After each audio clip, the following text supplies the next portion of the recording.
মামা রিক্সা ভাড়া কয়টা কইছে? এই আমি থাকতে তুমি কেন দিবা ভাড়া? আমি দিব। আরে না, আমি আছি না, আমি দেই। এই আমি দিচ্ছি। নেন মামা। এই যে ভাইয়া বিলটা। ও আচ্ছা, বিল না? আচ্ছা দিচ্ছি। এই আমি থাকতে তুমি কেন বিল দিচ্ছ? রাখো। আরে আমি বয়ফ্রেন্ড না, আমি বিল দেই। আমি থাকতে তুমি কখনো বিল নিয়ে টেনশনই করবা না। ওয়াও বেবি, কত কিউট, হাউ সুইট। আমার ফ্রেন্ডরা না সবাই কক্সবাজার যেতেছে, কিন্তু আমার কাছে টাকা নেই দেখে আমি যেতে পারতেছি না। কি বলো? তোমার এত সুন্দর এত রিচ একটা গার্লফ্রেন্ড থেকে তুমি টেনশন করতেছো? ওয়েট, এই নাও। তোমার যদি ওখানে গিয়ে আরো টাকা লাগে তুমি জাস্ট আমাকে একটা কল করবা, ঠিক আছে? আমি থাকতে টাকা নিয়ে কোনো টেনশন করবো না, ঠিক আছে?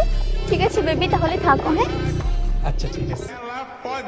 Mummy, what mummy? তোমার না কেন জানি আমার মা বলে রাখতে ইচ্ছা করছে। কি?